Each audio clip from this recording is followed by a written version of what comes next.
Good afternoon. My name is Ray Hughes, and we're at the Cincinnati Hamilton County Public Library, and we're interviewing James G. McCarthy today, who is a World War II veteran. And today's date is the 18th day of June, 2014. And this is Mr. McCarthy right here to my right. And Jim is you mind if I call you Jim? No. Jim is a World War II veteran, and of course that's the primary purpose of our interview. If we could, Jim, where were you born, and when and where? I was born February 18th, 1924 at 4123 Chambers Street in Northside on the second floor. I see. Well, that's the kind of information we want, and thank you. What were your parents' names, Jim? My mother's name was Ida Carolina Hoffman Elsesser, and my father's name was James Edward McCarthy. Were your parents from Cincinnati? Yes. And what type of work did your father do? Well, being born in 1924, the Depression hit in 1929, and many people lost their jobs, and we had to go on welfare to survive. I had 3 other siblings that were my sisters. I had 3 sisters. No brothers? No brothers, no. And my father lost his job. He was a meter reader with the waterworks at that time. Is that right? And so he had to scavenge around, and then as far as I can remember, I was only 5 years old in 1929, so I don't remember a lot about the Depression until later on. But I do know my father finally got a job working for this Works Progress Administration, a WPA, that Roosevelt brought in to help get the economy back together again.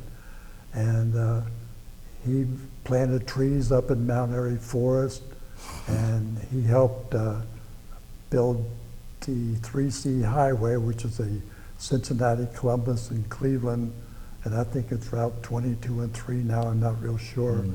But after a short period of time, he got a job at the Enquirer as a night watchman, and he stayed at that job until he retired. I see. What school did you go to, Jim? I went to St. Patrick's Elementary School down in Northside. Where's that located at? It was at Blue Rock and Cherry Street. Okay. The old the St. Joseph Orphanage was located right alongside of our school. And they had a great big area of property there that ran from Chase Street all the way down to Blue Rock. And our church, our school was here, and the orphanage was right alongside of us. So as we got older going to school, we also smartened up a little bit and became friends with the orphans because they had a swimming pool and a gym, which we didn't have access to when we were kids. So, and we were taught by Sisters of Charity nuns who also lived at the orphanage. So all they had to do was walk across from the orphanage over to the school, and that was it. That's all been demolished now. St. Joseph Orphanage has moved out to North Bend Road, I believe. And the church is still there yet, but it's been sold to different denominations over the years, and I have no idea what it is like now. Now, is this a grade school you're talking about? At the elementary school, yes. Okay. Grade 1 through 8. 1 through 8, no. Yes. Well, I went to kindergarten school up at Chase School. That was a public school. Okay. Where did you go to high school? I went to high school at Hughes High School for 3 years. Oh, did you? Yes. What Named year? after you. Yes, named after me, yeah. Well, that's interesting because a member of our breakfast group, Bob Keller, was a teacher there, you know. Oh, really? Yeah, industrial arts. Yeah. But, so you say you went there 3 years. Why didn't you finish the 4th year? Well, I had an opportunity to, well, the war had started in December 7th of 41. Well, let's answer that question then, if we could, digress just a minute. Where Okay. were you on December the 7th, 1941?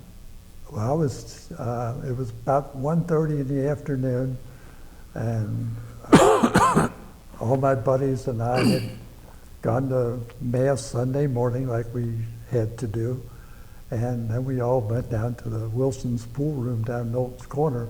We were shooting pool, and I can remember the bartender whose name was Wimpy Cronin, and they called him Wimpy because there was a comic strip in the newspaper, a guy named Wimpy who was always eating hamburgers. Big hamburgers, Right. yes. And this bartender was a great big heavy-set guy, and he was also what you would call a bouncer.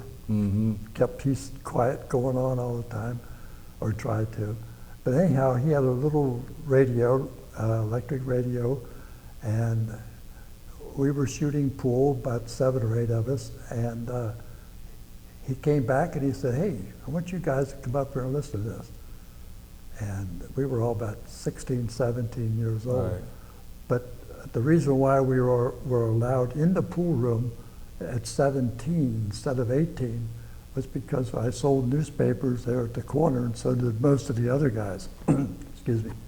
And I used to come in and the pool room, and I became acquainted with the owner, Mm-hmm. and he would let me count the pennies and wrap them.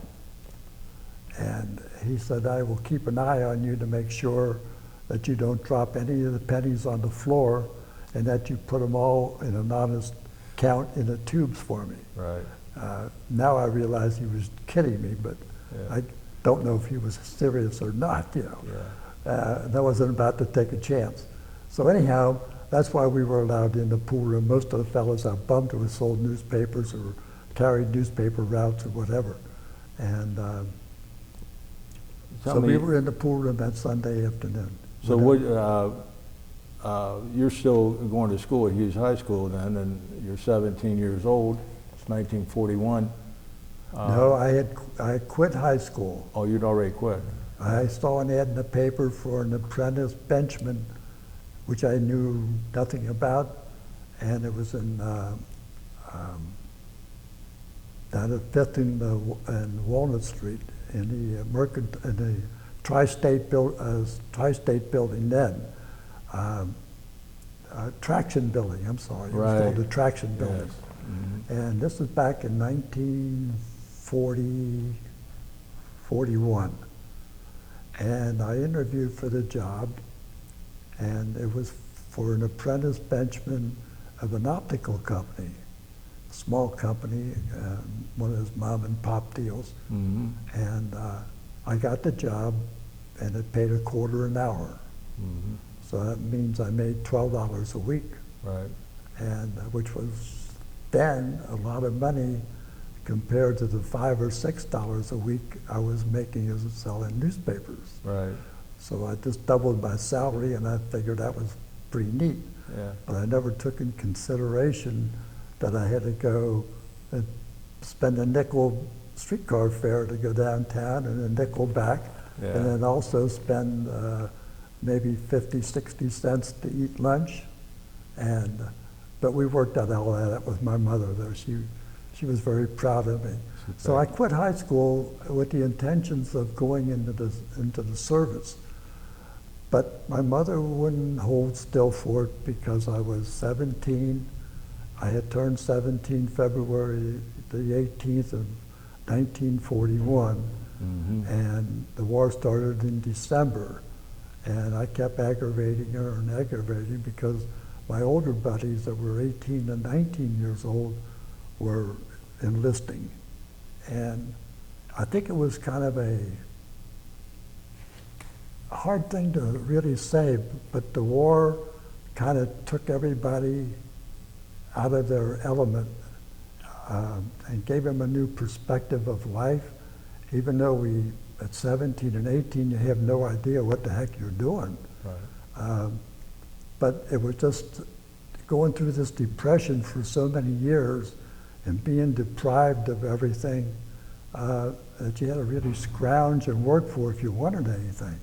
So basically, the war was something for people to do. They felt like they were contributing. Mm-hmm. They were doing nothing all these years except living off of the welfare people. Right. And the economy was slowly coming back. Although Hitler came into power in 1933, it still had no effect on the economy in this country. Right. Because the war effort was not elevated to maybe the standard that it should have been, because they did not want to get involved in that conflict over in Europe so early because it was too close to World War I. Right. And they were just kind of getting over that, getting over the depression and trying to get their lives back together again. So basically, when this war started, everybody wanted to join. But since I was the only boy, my mother didn't want me to go. And finally, I got to the point where I went down to the recruiting office, down in the post office on Government Square. They had a Navy recruiting office in there. I always wanted to be a sailor, and I didn't particularly care for the Army. So I went down and got the papers, and I brought them back home, and I told my mom, I said, "You're either going to sign these papers or I'm going to forge your name to them." So she said, okay. So that was on November the 5th of 1942 when I went down and joined the Navy. And then from there I went to, you want me to continue on? Yes, yeah. Continue on, yeah. So you enlisted November of 42. Yeah. Well, I wanted to, and then another reason was because the draft numbers were coming up real fast. Right. And I didn't want, I told my mom, I said, I don't want to go in the Army. That's right. I said, I'm going to have to go. I said, draft numbers coming up, blah, blah, blah, blah, blah.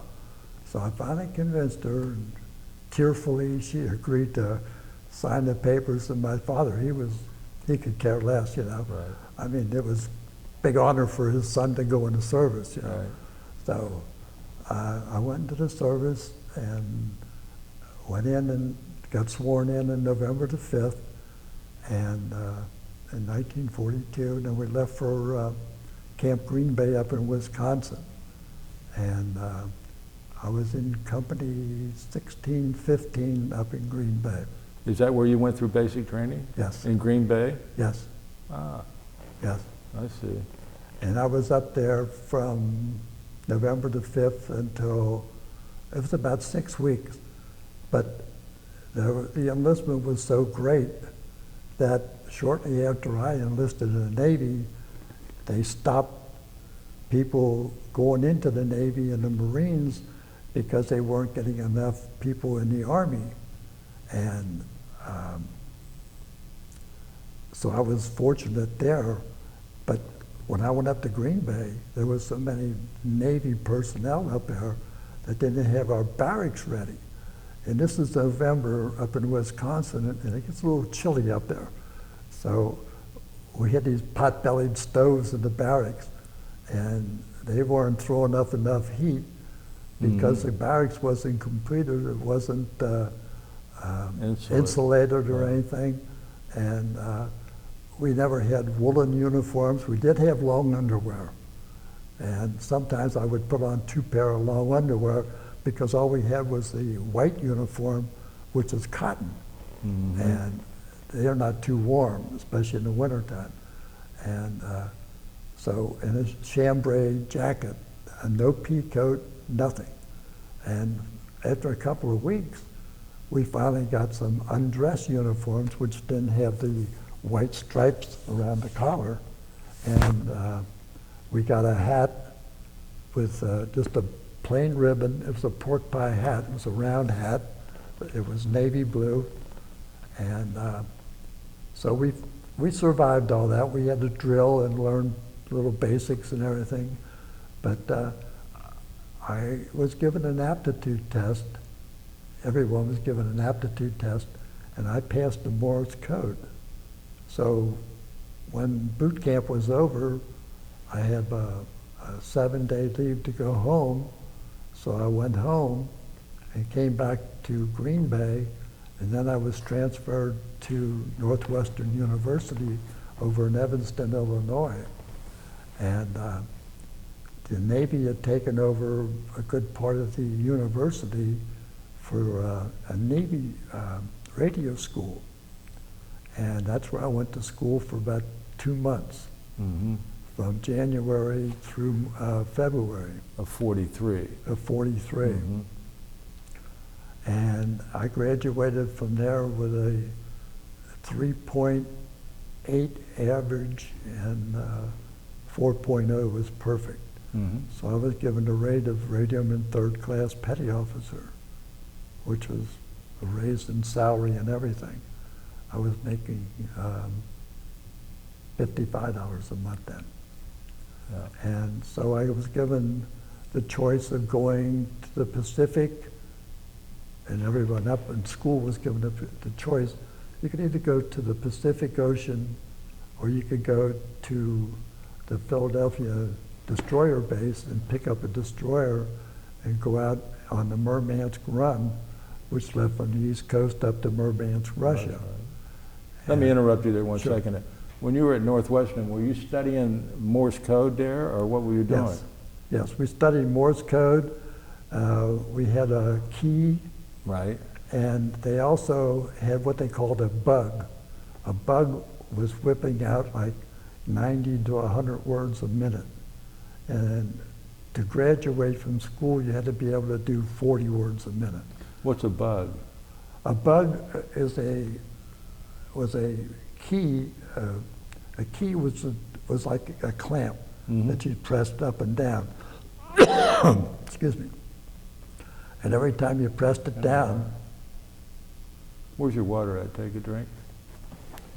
Got some right here. Yeah, go ahead. And every time you pressed a button, they made contact. It made a beep of some kind. So you had to learn to go da da da da, da da da da, da da da da, and whatever. Okay. And it was usually 3 to 4 different sounds, either dots or dashes, that corresponded with like the letter V. It was da da da da. That was from a symphony song or something like that. That Winston Churchill always had the V sign whenever he spoke. And so the Morse code was da da da da, da da da da. That was the letter V. So you had to learn what a T was, what an S was, and the whole alphabet all the way through. Sure. So when you got done with that, you had to be able to copy in code blocks of 5 letters across the typewriter. The typewriters were all special made. They were all capital letters. So you didn't have a shift key with them. And it was kind of modified to a certain extent, like the typewriters that came out later on. So anyhow, that's what we had to do. Okay, yeah, that explains that then, thank you.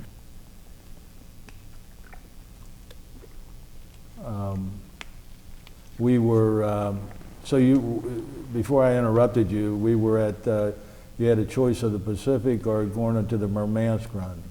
Right. You could go to Philadelphia Navy Yard, like I said, and pick up a destroyer. Well, we had heard a lot about this Murmansk Run, and the German U-boats were sinking half of the cargo ships, and everything else was going up the Atlantic. Right. and it was just a graveyard. And so I had enough smarts to figure out that if I'm going to die in this war, I don't want to die in the cold Atlantic Ocean. I want to die in the warm waters. I never did like to be cold. So, and the other incentive was if we went to the Pacific coast, we got an extra 5-day leave. Oh, boy. So I took the extra 5-day leave and went out to the Pacific coast. Now, did you go home, or where'd you spend your leave at? I went home. Oh, okay. We took the James Whitcomb rally and Out of, Chicago and Lincoln Street Station up by the, what the dickens they call that up there, where the elevated trains come in up in Chicago. What's the name of that bit? Where the elevated trains come into Chicago. Stand in the hub, Chicago. Who? Stand in the hub, down the main hub, Chicago. Yeah, I can't think of the name of it. so you came home for the extra 5 So days? I came home for the extra 5 days. And then you went to California? Then I went out to San Francisco, California, and I stayed at Mare Island, or Treasure Island. And the Navy had taken that over for a kind of a resting place for people, for ships that came in from out in the Pacific who were badly damaged. They could make it on their own, but they needed a lot of repairs. Treasure Island. Treasure Island. Well, they did the repair work down at Mare Island, and there was another island called Goat Island. And Goat Island was a Navy prison. So I wasn't stationed there, thank God. I went over to Treasure Island, and I was stayed there for a couple of weeks until my ship came into Mare Island, and then we transferred over to Mare Island and boarded the ship over there. What ship is that? The ship I was on was called the U.S.S. Holland. It was an AS-3. It was a hull number, and it was a subtender. A sub-tender? Subtender. Now, this is what time of the year and month? And This is about March. March of March 43. of 43, yes. So you're on the U.S.S. Holland. Yes, It's a subtender. yes. Now, what's your job on the subtender? I was a radioman. I Oh, was in okay. communications. Okay, so that's where you're doing your Morse code. That's where I was doing my Morse code, Okay. yes. So we stayed at Mare Island for a few days to let, well, the Holland had a long history before it got back to San Francisco. It was in Cavite Bay, Cavite, over in Manila Bay, when the Japanese struck. And they had a work party out on Sunday morning, which they normally do, of about 10 or 12 guys.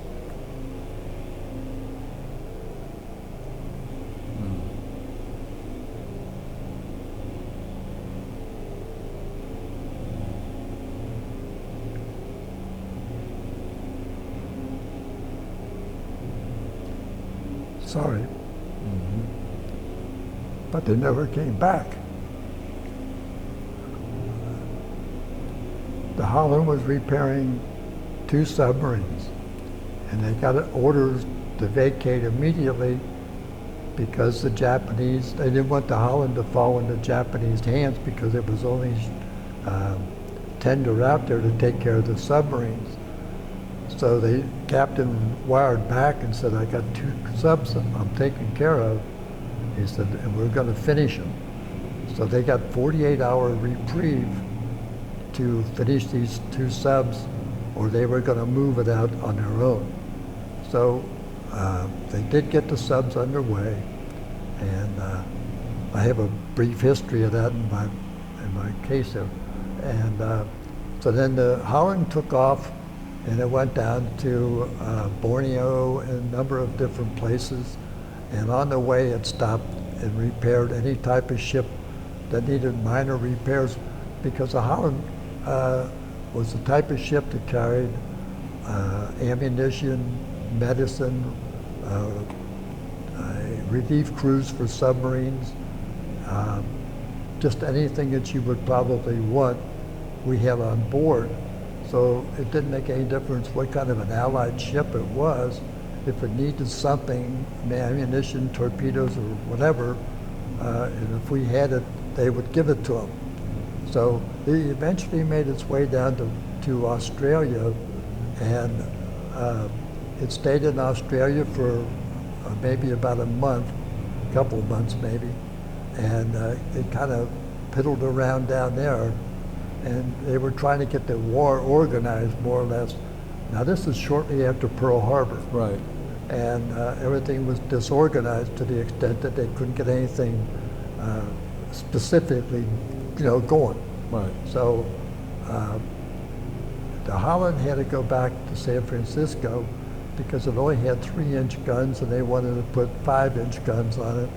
They wanted to upgrade the anti-aircraft guns, and they wanted to put a bigger a Radio Shack on it. So that's one of the reasons why it went back. So on the way back to the States from Australia, it lost its propeller. It only had one propeller. And it's floundering around out there, and the Jap submarines are all over the place. So they got kind of a cover. This is what I was told. I wasn't on board then. But they got some kind of a protection for the Jap submarines.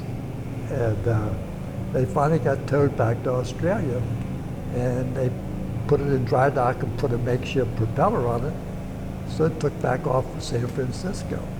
So when it got to Mare Island, or the place where they were going to put it in dry dock, they repaired everything that they wanted to repair and fix everything up on it, and they took a look at the propeller, and they said, "This is a better job than we can do. There's nothing wrong with it." So the propeller that they put on in Australia stayed on until 1947 when it was decommissioned. So that was a big plus there too. So, so you board the, you're assigned to the U.S.S. Holland, Yes, and you're at Mare Island, correct? yes. And from there, what happens?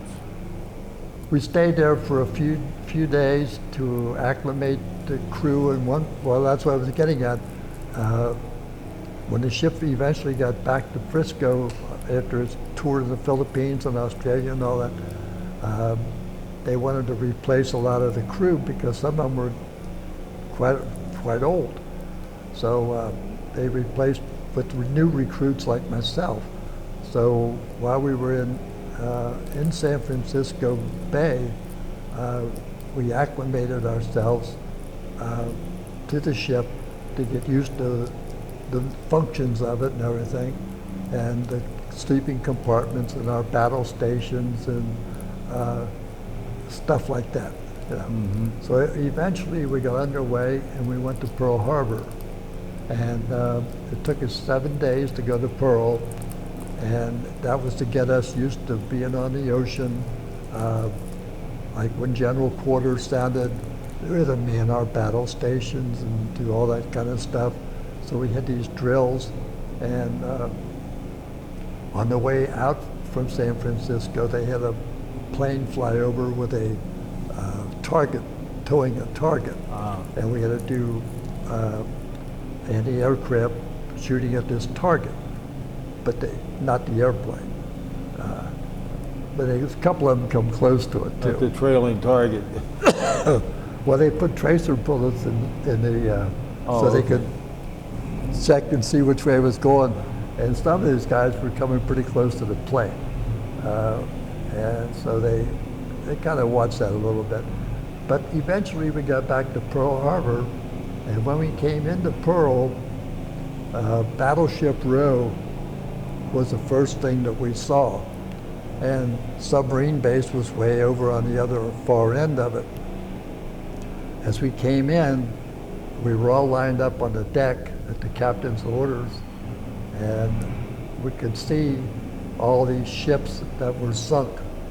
And we came to the Arizona, and the Arizona was sunk, but part of its mast was still sticking up out of the water. and there was oil all over the place. And it was a rude awakening to an 18-year-old that this is reality right here. Right. And so we got a chance to see all that firsthand, and then we went to the submarine base, and then we docked there for a while. How long did how long did you stay there in Hawaii? Well, we stayed there at Pearl, was our home base, for about 6, 7 months, maybe 8 months, I'm not sure, but it was quite a while.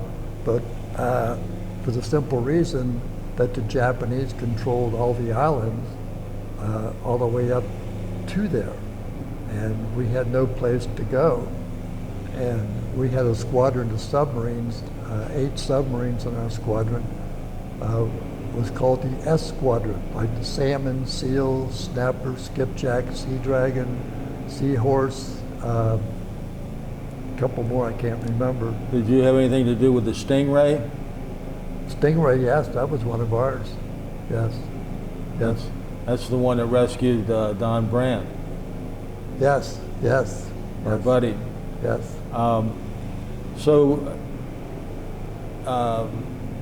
We're approaching now about the end of 1943, or somewhere around September. Yes, yes, yes. Our main duty then was to, the submarines had a personnel of about 90 people, and the cruising range of a sub was like 30 days. They would go out on patrol, and they ran off of batteries and diesel fuel. And when they would go out, they would have to go down during the daytime, because if they were on top of the water during the day, the Japs would have a better shot at it. Right. So when they were on the top of the water, they would have to use their batteries. And then when they were submerged during the daytime, they would have to submerge, and they would run off of batteries and diesel. And they would do the same thing at nighttime. When they come up, they would do a lot of patrolling. Mm-hmm. So their batteries needed to be recharged. And after a while, their submarines, their torpedoes were exhausted. They were firing torpedoes. They could only hold so many torpedoes. So we would get the communications back in the Radio Shack in this coded message, and they would have like priority or super priority or very important, or it was all coded that we knew what that part was, but that's basically all we ever knew. Then we would give this to the senior petty officer in the Radio Shack, and then he would take it to the decoding officer. And they would decode it in a decoding room, and then only the captain would know what's going on. Just very few officers would know what's going on. So I'm losing track of what I was talking about. Mostly, I think you were going to allude to your functions when you get a message that they needed something. Yeah, we would get the message, and then we would take it in block letters of 5, and it was like A, Z, Q, P, R, and that didn't make any sense to anybody really. And then, like I said, we would give it to the head petty officer, and he'd give it to the decoding officer, and that way we would know what's going on if we were told. Most of the time we were never told. So we had to go out one time and pick up the salmon, I remember that, and the salmon was damaged, and we had to go out to one of the places out there somewhere, I have no idea where it's at, and tow it back into Pearl again so that we could put it in dry dock and do some repair work on it. But we couldn't go out too far because the Japanese were out there, And the only protection that we had was a destroyer escort. Destroyer escort called the Litchfield. Mm-hmm. And that was our coverall during the war. Whenever, like, we went out to get the salmon and towed it back, the Litchfield would go with us, and it would be on the perimeter. And it would just continually circle and do sonar picking, trying to pick up Japanese submarines. Right. And that was our protection wherever we had to go. And so we went out, picked these submarines up, or sometimes if there was one time when the sub had a depth charge and they could only go down, I'm going to make this up, maybe 300 feet under the water before the pressure set in. So they had to go down to almost 600 feet, which was too much pressure for the submarine, and it cracked some of the seams on it, split the welding on it, and they were taken in water. So in order to keep from sinking, they had to seal off these different compartments, keep the ship balanced. They had to flood one compartment over here because this one was flooding and it would turn the ship this way. So they had to flood a compartment opposite it to balance the ship up. And they did that on surface ships too. And this is, what sub are we talking about here? I don't remember what sub that was. It could have been the SEAL. I'm not real sure. Okay. But we had to go out, and we had a welding crew that did underwater welding, and that's where we lost 2 of our welders out there. They had the long air hoses, and they had to go down underneath the submarine to weld this back together and seal some of these seams on there so they wouldn't be taking on all that water, and then they could blow the water back out again. So they got tangled up in those air hoses, and we lost 2 of our welders on there, which was a real tragedy. I can imagine. And but that was the type of stuff or things that the Holland was supposed to do, and take care of those ships, those submarines. So, well, just continue. We're approaching the fall of 1943 now, right? Right. Yes. So we never were involved in any major campaigns. As the war progressed, and we took some of the islands like the Marshalls and Gilberts and then Weetalk. We did make a trip up to Midway, and it was in '43 when we went to Midway, and we went up there to take care of some submarines up there. And one thing I found out that Midway, even though Pearl Harbor was here and Midway is way up here, that it's about 1,000 miles away, that Midway was part of the Hawaiian Islands. They're all connected by little atolls underneath the ocean, and it's all a form of the same chain that goes up there, and Midway Island pops up. And we also stopped shortly, I can remember, at Wake Island, and that was a man-made island. did you go on shore at Midway? Yes, we were up Midway for about 2 months. Oh, you were? Yes. Well, then you got acquainted with the Goonie birds and the albatross. Goonie birds, yes, yes. The Goonie birds were our U.S.S. shows, I should maybe put it that way. Right. They were really funny. They were graceful in the air. They were a beautiful bird.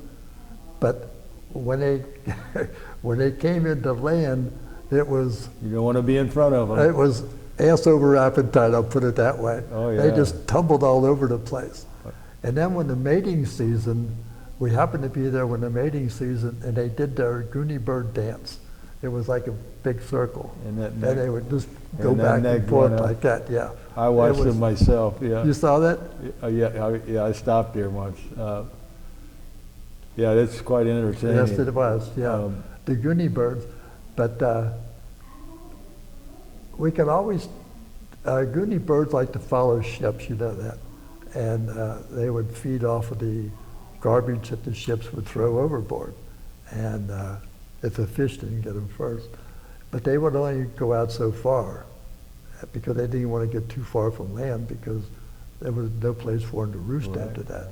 So they knew their limitations as far as how far they could go. So you stopped at Wake Island. We stopped at Wake Island too. Now, is this still 1943 when you stopped at Wake Island, or is, Yes, yes. Yeah. and so you saw a lot of the carnage and the Yes. planes and Yeah. ships half sunk Yes, in the lagoon there. yes. So how long did you stay at Wake? We weren't there too long. We were on our way to the Marshalls and Gilbert Islands down in Eniwetok. Mm-hmm. And there was, the war was progressing pretty decent back at the end of 43. It was kind of balanced over in our favor. Yes. And so the Americans were taking some of these islands, like the Marshalls and the Gilberts and all this. And so we had our submarines out on patrol, but they couldn't patrol too far out without having to be refueled. Like I said before, they were running off of diesel and batteries. Did you refuel them? Yeah, we refueled. Oh, them. you carried the fuel to Yeah, refuel? we carried. Okay. Basically, we were a floating city. A floating supermarket Right, right. and fuel station. We had with a fuel station, yes, Okay, so you carried all the things to repair the ship, the Yes. submarines, yes, and also the fuel to refuel right. them. I see.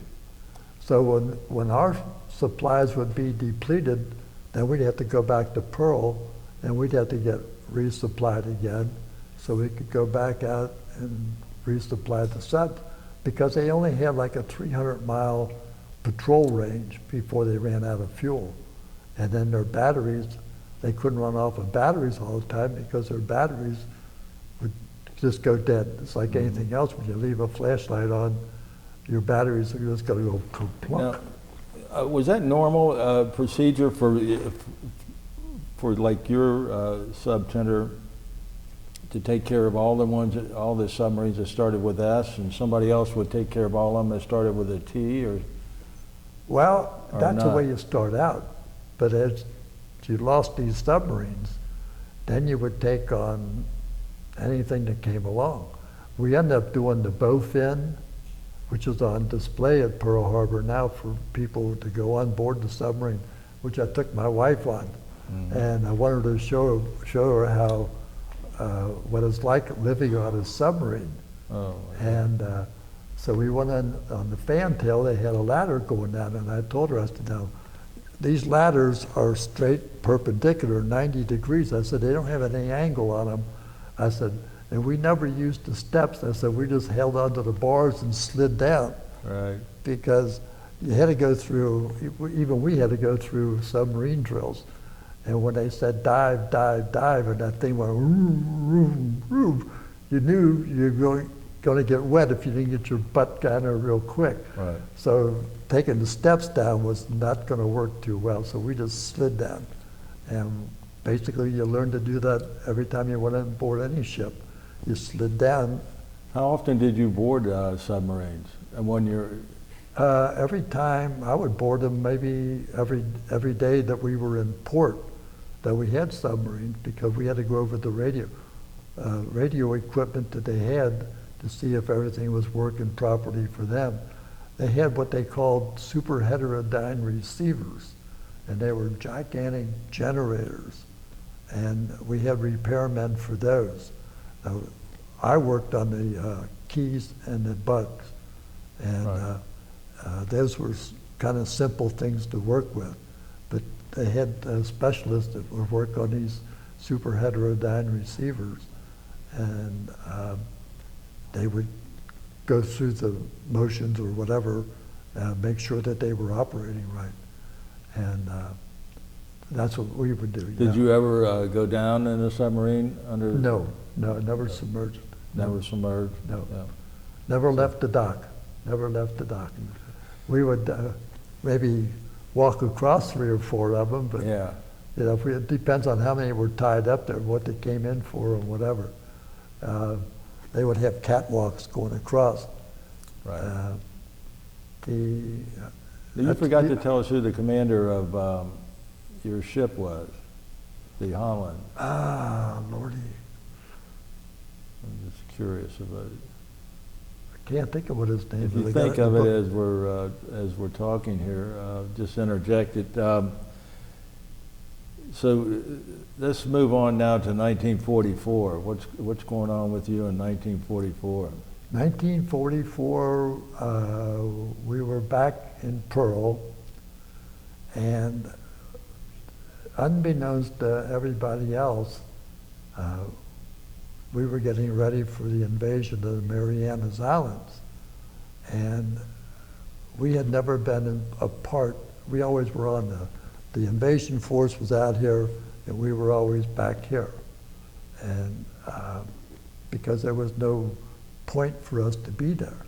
The Marianas, we're talking about Guam, Saipan, and Tinian. Right. Just Right. for the people listening. So we were in Pearl, and there was a lot of activity going on in Pearl. There was a lot of activity around our ship. We were doing a lot of supplies and stuff, and rumors were flying left and right, you know, but rumors are rumors. You couldn't believe it, 1 out of 1,000 probably. Right. And so we got supplies and everything, and we got orders in about March or April, May, sometime around in there, that we were going to head out again. So we left one night, which is unusual. And we went out, and we didn't go too far, and we stopped. And the next morning, when we got up, we were in the middle of this armada. Oh. Must have been 300 ships. They came from all over, from the West Coast, from Washington all the way down to California, I guess. And the ones that were left in Pearl, that were seaworthy and everything, they were all in this big, we were right in the middle of it. And look around and think, what in the heck's going on? So off we take, and next thing you know, we found out that we were going to invade an island. And I thought, well, that's kind of interesting. We'd never done that before. And so we ended up in the Marianas up at Tinian and Saipan. And we were up there specifically to reinforce the supplies that they had, because the Japanese were diehards. They would kill themselves rather than be taken prisoner. And so they knew it was going to be a tough battle with the Marianas, because that was one of the last major footholds outside of Guadalcanal that the Japanese had. So we were up there in the bay, and like destroyers would come by, and they would ask if we had torpedoes. Well, we had enough torpedoes that they were not all in the torpedo room. They were laying out in another compartment. So there was something we knew going on in Pearl Harbor before we left, because of all this stuff that we had. And they even had one compartment completely sealed off. And they had that under armed guard 24/7. No one was allowed close to it. Well, we knew it was there. We were curious about what it was, but everybody was so busy taking care of what they had to do that they really, you know, they was wondering what was that, but they weren't sure. So, like I said, we got underway, we went to the Marianas, and our job was to take care of and supply any ship, cruisers, destroyers, battleships, blah, blah, blah, whoever needed help of any type at all. especially submarines, because they wanted an armada of submarines up there in case the Japanese came in with their remaining fleet to try to cut us off or whatever. Mm-hmm. So, and then our main job while we were there was to shoot night flares, because the battle continued 24/7 up there. And we were close enough to Tinian and Saipan that we could see the battle going on the beach. And if they would gain 200 feet in a day's time, it was a major victory. Uh-huh. And you could just see them getting mowed down. It was terrible. Mm.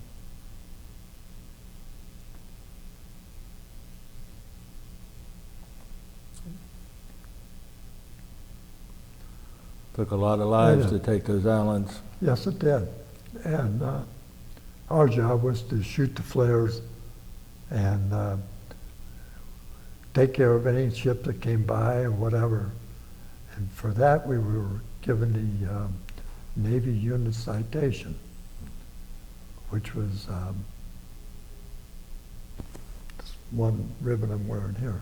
I see. And actually, they got a Presidential Unit Citation after they left the Philippines, right after the war started. So it did earn its stripes and whatever. But after the Mariana, one more thing. On the Marianas, we shot the flares up in the air, and we were there until November. And then we had to go back to Pearl, and because we were exhausted with supplies, and the islands were secured and everything, so they were bringing in their own supplies, and the airplanes were landing them, so they didn't really need us there anymore. And we didn't have any more supplies, so we had to get out of there. And they gave us a Japanese prisoner, and we had 2 brigs on board our ship, so we were able to take care of him. And he was a young kid. I don't think he could have been over 20 years old. And he was scared to death. He's a little bitty guy, hardly over 5'2" or 3. And he had a shaved head and a tattered uniform. I can remember that very well. And because I transferred over from communications to storekeeper, and I was in the storekeeper division for a while. Then I got transferred back to the radio again because of the communications coming in so heavy that they needed all the help they could get up at the Radio Shack, so I had to go back up there again. So anyhow, I had a chance to see the prisoner one day, and he was just scared to death, but no one was allowed around him to hassle him or anything, you know. I see. And they wanted us to take him back to Pearl because we were going back there, and they wanted to interrogate him to find out what he knew or what he didn't know. Right. So we went back to Pearl, and we were back there for New Year, Christmas and New Year's of 44, 45. Just 1 second now. You left me now wondering what was in this room. What was this secret cargo? Well, no one ever saw what came out of it. It was unloaded in total secrecy. No one ever knew anything of what it was. But about a week later, the atom bomb was dropped. And people swear that we took part of the atom bomb from Pearl Harbor over there in that secret compartment so they could finish building the atom bomb over there on Guam. I have no idea. It's probably a false rumor. Okay. We'll come back to that in a minute then. So you left us New Year's, Christmas and New Year's of 44, 45. At Pearl Harbor. At Pearl Harbor. Yes, yes, yes. So now we're into 1945. Now we're 1945, yes. Right. So we got our supplies and repairs and whatever we needed, and now we're finding out that we're going to become a flagship. and no one wanted to be a flagship. What's a flagship? A flagship carries an admiral, and the admiral we carried was only a temporary thing. The admiral we carried back to Guam was Admiral Lockwood. Lockwood? Yes, and he was commander of the submarines in the Pacific. So we became flagship for Admiral Lockwood, and we were called ComSub Pac. Called what? So we loaded up, and we had palm trees and all that kind of stuff on the decks, because the war was pretty much over, and our wartime duties were minimal as far as we were concerned. And so they put Admiral Lockwood on board our ship. We became flagship. We had to square our hats, put our shirts in our pants. We couldn't wear sandals anymore. We had to wear shoes and socks. And it was like spit and polish, you know. Everything had to be inspected every morning. We had to put our mattresses out to air out 24 hours and stuff like that. And whole daily inspections. And it was just something we weren't used to. Right. You couldn't wear your hat cocked on the side of your head. Yeah. You couldn't have a rounded brim to it. You had to have a straight brim. So that only lasted for a short period until we got back to Guam again, and we unloaded him. On the island, we went down to Agana Bay then, and got rid of Admiral Lockwood, and then my rotation came up right before the war in Europe was over, and I tried to get a flight back from Guam to maybe Pearl and then pick up a flight into Frisco. But there were no planes leaving that could just take personnel that were leaving going back home. So I had to get on an APA, an attack transport. And Which one? I have no idea what the name of it was. Yeah. I have no idea. Amphibious Personnel Assault. Yeah. APA. Right. Yeah. Right. So you're at Guam, and you're going to be rotated back to the States. Correct. So you have to find your own way to Hawaii and then to... No. They took us, well, we had orders, and I tried to, they had planes going back, but they were taking the seriously injured and officers. and yeah, No enlisted men. no enlisted men. That's no. right. So I ended up on an APA, which was okay, and we went back. Did you get on the APA at Guam though? Yes. Okay. Go right ahead. Excuse me. And then we went back to Frisco. Well, there was nothing for us to do. There was no duties for us at all, and we were guests, per se, because they had their own crew, so we don't want to be in the way. Right. This was our R&R, whatever. And so we headed back to Frisco, and of course there was no movies or anything during the day, so we had to kill time by playing cards. And I got extremely lucky playing cards. By the time we got to Frisco, instead of going through the paperwork of the government giving me my 2 or 3 days, maybe a week, before the papers would get all fixed up and everything, how that crap goes, Right. and get on a train and come home. If you paid your own way, you could go right now. It's like going up the window, buy a ticket, Yeah. take off. Okay. So you get papers for that, you get that right away. So I had enough money to buy my own ticket back to Cincinnati. So I did, and it cost me, I think, 2 or 3 cents a mile. And when I got back to Cincinnati, they told me to turn my papers in to the Naval Recruiting Office, and I would get reimbursed for my personal money because I was still part of the military. Right. And so I got reimbursed a nickel a mile. I only paid like 2 or 3 cents a mile to come home.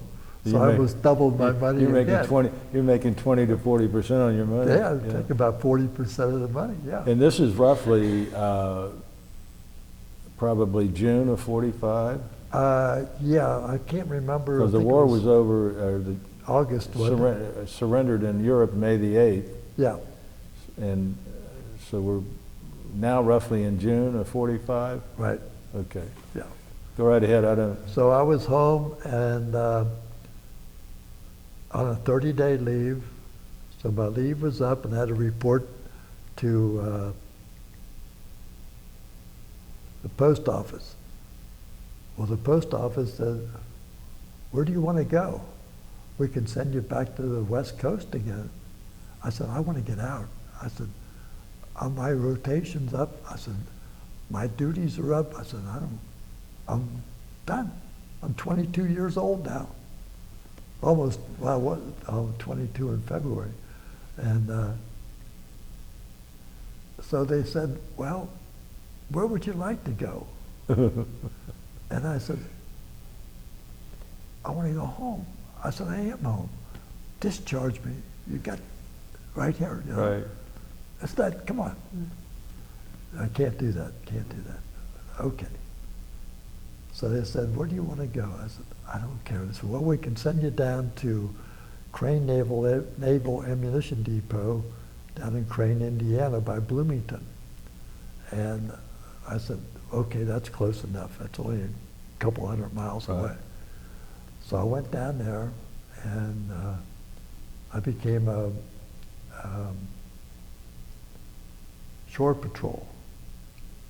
And I had to go around the saloons. Policeman. A policeman, yeah, carrying a .45, which weighed more than I did, and we had to go and make sure peace and law and order prevailed, you know. And then we also were given the extra duties of being pallbearers for the people that were killed over in Europe and out in the Pacific that came home. And it was amazing how many, we went to about a half a dozen of them. I see. That we had the 21 gun salute for them and the whole 9 dots. I stayed there for a while, and then they told me I had to leave. I said, "Fine, send me home." Well, they couldn't do that. So they sent me up to Glenview Naval Air Station. So I go from the submarine force into the Air Force. Where's Glenview at? It's right outside of Chicago. Okay. It's a naval air station up there. Mm-hmm. And I get up there on a weekend, on a Friday, and the wave that was at the desk, she lived down on River Road. And I thought, yes, I'm home. She'll get me out if I play my cards right. She introduces me to the lieutenant commander, the commander, her boss, and his last name was similar to mine. And he brought me in his office, put his arms around me, and I thought, well, I'm going to work this guy over, you know, I'm going to get out of here. And I told him, I said, can I get discharged? And he said, not up here. And I said, well, what the heck am I doing here? He said, I don't know. He said, we don't have any room for you. I said, what's that mean? He said, we'll have to transfer you somewhere else. I said, why don't they just let me out? Just get me out of here. I'm in here for almost 4 years now, you know, I want to get out of here. And he said, well, we can't do that. He said, I'll tell you what. He said, you will be discharged pretty soon. He said, so I can keep you up here this weekend. He said, but you're going to have to sleep in the Waves barrack. And I said, I don't mind that one bit. And he was kind of joking. Yeah. And they had a room off to the side, a little compartment like where they could put people in. So that's where I slept over the weekend. And then I ended up going down to Memphis, Tennessee, at the Naval Air Station down there. There's a discharge center. So I was down there until January the 20th. of 46, and then I Right. got discharged. I see. So you were in Memphis when you got discharged? Yes. Okay, and you're glad, and you're happy? I'm happy. Well, the war's over. Right. Both wars are over. And Where were you at on August the 6th of 45 and August the 9th of 45 when the atomic bombs were dropped? I was in Cincinnati. I was in Cincinnati. And you were still here when the Japanese surrendered on the 15th? Right. Yes. Okay. I just wanted to, so, well, it's very interesting, and I've learned a lot of history, you know, from what you just shared with us. But let's get to the important part. You're still single. Yes. Yes. So- At that time, I was single. So when and how did you meet your wife to be? Well, I was married a couple of times. Oh, Okay. okay. My first wife was she was born in Gorizia, Italy. And she was the widow of a friend of mine who, Donald was not a friend of mine, but his family was. And she was living here in Cincinnati. And actually, she was living with her dead husband. He was killed in Korea. And she was living with her dead husband's sister and her husband above a saloon which also had a delicatessen. And she was a very shy person. She was blonde, blue-eyed, and she didn't look Italian at all because she had a lot of French, Czechoslovakian, German in her. And a lot of those Italians up in that section of Italy were real light-skinned. I won a lot of beers on that because of her accent. They couldn't figure out who she was. And I would tell them that she's Italian. They said, you're full of crap. I said, how about a beer? And I said, Eva, tell them who you are. She told them who she is. So it was more or less a joke and having a lot of fun. And she passed away. Well, actually, we got divorced, and then she passed away. And then I remarried again, and that didn't last long at all. And then I met this beauty over at the bank when I was working over there. I had a little office on the third floor, and she came in to manage. What year is this that you met Charlene? 1985. Okay. It was right after the first of the year. So you were, well, go ahead. Where did you meet Charlene at? I'm sorry to interrupt you there. It's okay. Well, I used to be a good BSer, and Doug Farrell was managing the bank, and he was getting transferred somewhere else, I believe, wasn't he? He was getting transferred somewhere else. And so Charlene came up from the Ivory Tower down at 4th and Vine, the main headquarters down there, Right. and she was taking over the bank. So What I happened bank to is walk, that? please, What bank? Provident. Provident.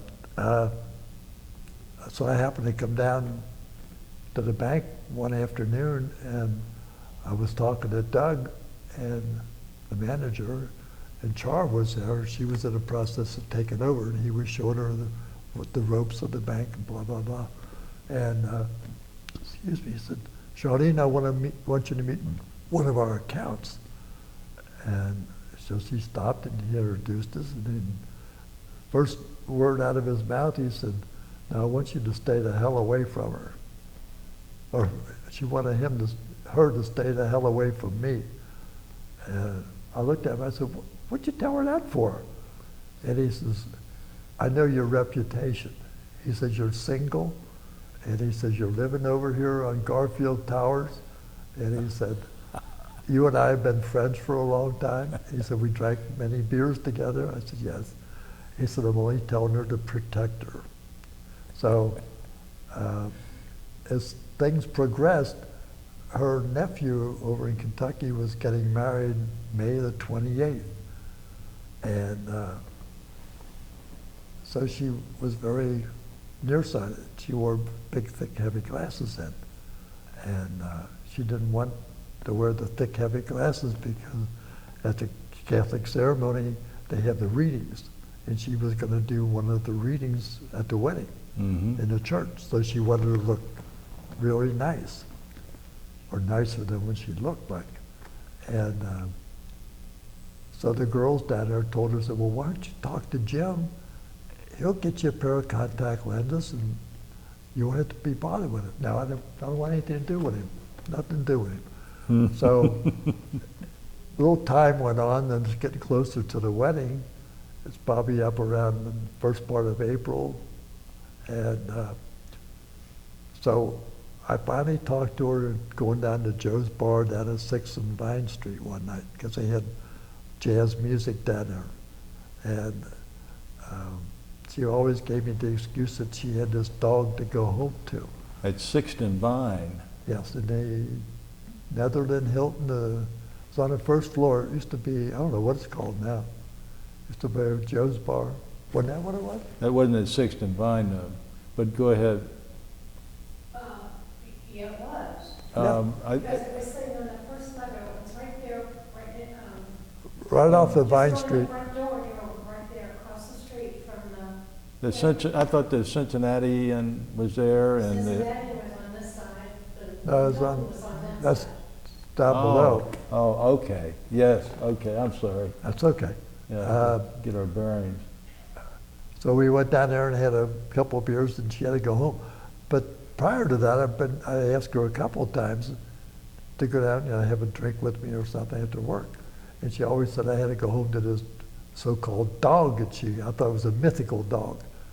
But it so happens that she did have a dog. And she was living by herself in the house, and her neighbor, Larry, would watch the dog. He'd let the dog out during the day, let him run in the backyard and stuff like that. So that she didn't want to impose on him too much. So she kept telling me that she had to go home to this dog. Well, one night she did condescend to go with me to have a drink. So one thing led to another, and we got talking about the contacts, and I said, well, we were in the bank at that time, and I said, why don't you come up and I'll fix you up with a pair of contact lenses and see if they work. So she said, well, I have to make an appointment. I said, no. I said, you got any time right now? She said, yeah. I said, let's go. I said, the optometrist is up there, and I said, Harry will check your eyes for you real quick. And I said, we'll get you started on the contacts. Mm-hmm. So we got one contact lens made for far distance and one made for reading. And it worked out real well. So after that, I thought, well, I got her fixed up with the contacts. Maybe she'll ask me to go to the wedding. So April goes by and May comes in and May starts to go by and I don't hear nothing about the wedding. So Saturday, May 28th of 1985, I'm sitting in my apartment waiting for a phone call, maybe, Right. oh, I forgot to tell you, would you like to go, you know? So nothing happened. So I wasn't invited to the wedding. So she goes to the wedding, and at the reception, her family says, where's Jim? And she said, well, I didn't invite him. And they said, well, why not? I said, because she said I didn't want to. So that was in 85. And then after that, we started going together, and we got married January the 4th of 1986. So I swept her off of her feet and gave her a romantic run for her money. Right. And so you've been married since 1986? Correct. 96, 2006, 2000. We've been married 28 years. It's good arithmetic. It's a good thing you remembered that quickly, yeah. You don't forget those dates. That's right. Now, and what was Charlene's maiden name? Her maiden name was Middendorf.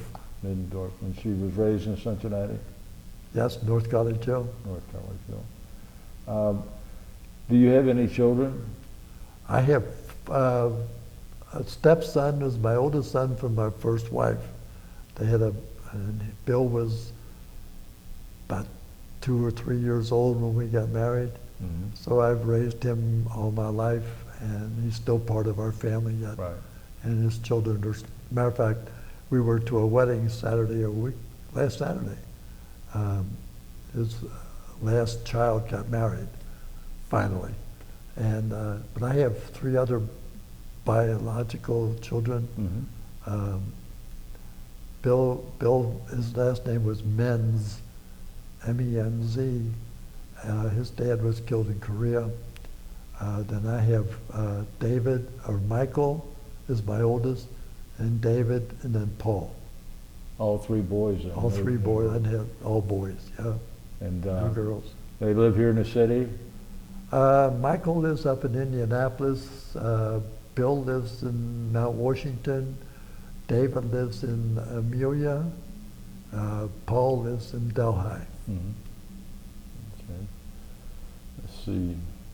So the only thing I didn't touch on, and we covered it there in a peripheral way, the occupation that you went into obviously was something that you were associated with before the war started. Your Yes. training. Yes, And what was that? optical. I made eyeglasses. I see. And the company was called Mitchell and Graff.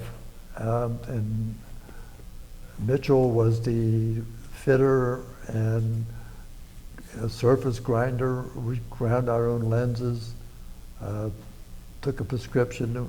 I had to learn how to transpose a prescription to read 2 different ways. A lot of people don't know that, care less really.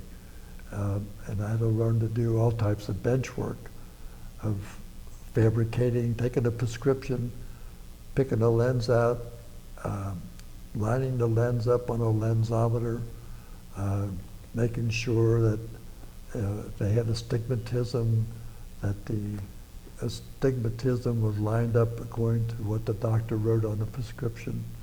And then we had to cut it, shape them, and mount them, and check them to make sure that all the specifications were exactly like they were supposed to be. And this Matt Graff that I worked with, he was a master. He could take a broken optical frame and he could solder it with gold solder. We had gold frames back in those days. Mm-hmm. And he could take a broken gold frame and make it look better than it did when it came out of the factory. He was excellent. Now, how long did you work, and when did you retire? I retired shortly after we got married. I Nice. told my wife, I said, if you want me, I said, you have to take my family, and you also have to support me in the style I'm used to. I see. And where did you and your I'll wife, pay for this later on, you right. know. I know. Where did you and your wife live at then? Charlene live? She lived up to 6702 Park Place up in North College Hill. Okay, so you moved out of the Garfield Towers, or you were living at Garfield Towers, weren't you? When I married her, yes. Yeah. Yes, So you moved up there to. yes, North yeah. College Hill. Well, is there anything else you would like to add to our little interview here today? No, except that 12 grandchildren and 12 great-grandchildren. You have 12 grandchildren and 12 great-grandchildren. yes, yes. Wow. We have 2, one was born in September and one was born in December. Those are the latest. And Allie and Isabel, October and December. Who? Allie and Isabel, October Yeah. and December. 2 birthdays, Well, yeah. that's great. That's Yes. wonderful. Yes. And I'm just proud of the fact that I'm still here yet at age 90, and appreciate being able to participate in the Hornet Group, which is, to me, it's very, very, very special. And I also, my wife and I did a lot of volunteer work. We helped establish Cycle of Sight with LensCrafter after I retired. And this is quite a few years ago. LensCrafter decided that they wanted to help the poor children. And they asked for volunteers. Well, I was still a licensed optician yet, although I was retired. And we volunteered. And Charles said, well, I don't know anything about it. I said, we'll teach you. Wow. So we showed her how to lay frames out for people to pick up and try on. And she became very adept at it. And we organized down at Children's Hospital. And they had volunteer ophthalmologists and optometrists to examine eyes. And these kids would all get screened. And when we first started out, Char was the bus lady. She would go down and direct the buses in. And we would do this on like Tuesday and Wednesday. And we would probably examine between 600 and 700 kids in 2 days. Oh, boy. Yes, That's yes, wonderful. yes. It's great. But then in Wonderful. December, we go back to the schools and actually deliver the glasses to the kids. It was, It's awesome. Char would go with me and I would do the dispensing of the eyeglasses in December. And I like to play little games with them. Some of these kids were they're just heartbreaking. The way they're dressed and their living conditions, and it's bad. It's Right. bad. I remember this one little girl. We were in the nurse's office and had windows almost similar to this, and I said, "Do you see that bicycle down that driveway down there?" She looked at it and says, "What driveway?" I said, "The one down there. Can't you see that?" "No, I can't see it." I said, "Okay." I said, "Now close your eyes." I put the glasses on. I said, "Now open your eyes." He said, "Oh boy, I can see everything down there now." Yeah. And it was just so gratifying Yes. that you were able to just do something like that. And then LensCrafter got big enough where they decided to do it in office or per se, had their own personnel, so they didn't need us anymore. And then we got involved with Honor Flight. Right. And we did that for about 4 years. And Char and I, with her banking experience, she was put on the board of directors and made treasurer. And she took care of the funds that people donated for our trips to Washington.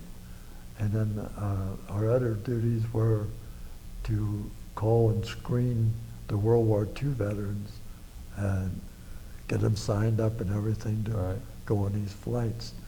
And we did that for almost 4 years. And then my wife got lung cancer in April 4 years ago, wasn't it? Yes. Something like that, about 4 years ago. And so she had half of her left lung taken out. So she was indisposed for over a year. So it's such a time-consuming job with the telephone and everything that we had to just give it up for other people to take care of. And then they got along great without it, so we're still active in it yet. We still recruit, we still get phone calls from people, and we keep in touch with everything. And our Legion is very active in greeting the veterans going when they come home at night after the trip up to Washington. So It seems like you've stayed busy and been an asset to the community, both ever since you were a youngster and during World War II and when you came home. Maybe that's a secret of longevity. I don't know. Just try to keep yourself active. I know we enjoy your company every month, at the U.S.S. Hornet. I appreciate that. And the people that I meet are just so sociable, so acceptable. You know, they don't.